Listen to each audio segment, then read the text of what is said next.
He needs to understand him. He wants your support and appreciation for taking up responsibilities at home. ഒരു പുരുഷൻ ഒരു കുടുംബത്തിൽ എത്ര ചെറുതും വലുതുമായ ഉത്തരവാദിത്തങ്ങളാണ് ഏറ്റെടുത്ത് നടപ്പിലാക്കുന്നത്. അതിൻ്റെ പിന്നിൽ ശാരീരികവും മാനസികവുമായ വളരെയധികം പ്രയത്നമുണ്ടെന്ന് മനസ്സിലാക്കണം. അപ്പോൾ അവർക്ക് വേണ്ടത് നിങ്ങളുടെ ചേർത്ത് പിടിക്കലും സ്നേഹത്തോടു കൂടിയുള്ള വാക്കുകളും തന്നെയാണ്. നിങ്ങൾ അവരെ ചേർത്ത് പിടിച്ച് ഒരു നന്ദി വാക്ക് പറയുമ്പോഴാണ് അവർക്ക് ഏറ്റവും സന്തോഷം ഉണ്ടാകുന്നത്. ഒരു കുടുംബമായാൽ വഴക്കും പ്രശ്നങ്ങളും സ്വാഭാവികം മാത്രമാണ്.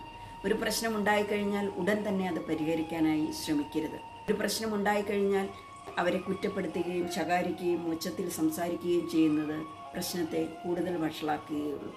അതൊരിക്കലും പരിഹരിക്കാൻ പോകുന്നുമില്ല.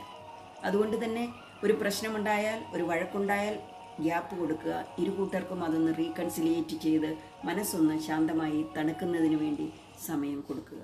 നിങ്ങളുടെ ക്വാളിറ്റി ടൈമിൽ ആ പ്രശ്നം ചർച്ച ചെയ്യുകയും അതിനൊരു പരിഹാരം കണ്ടെത്താൻ ശ്രമിക്കുകയും ചെയ്യുന്ന കുടുംബത്തിൽ എന്നും സ്നേഹവും സന്തോഷവും സമാധാനവും നിലനിൽക്കും.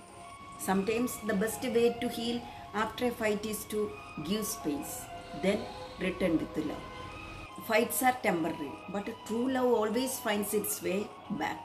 നിങ്ങളുടെ അടുത്തെത്തുമ്പോഴാണ് അവർക്ക് സമാധാനവും സന്തോഷവും അംഗീകാരവും ലഭിക്കുന്നത് എന്നുള്ള ഒരു തോന്നൽ അവരിൽ ഉണ്ടായാൽ ആ കുടുംബത്തിൽ എന്നും സ്നേഹവും സന്തോഷവും സമാധാനവും നിലനിൽക്കും.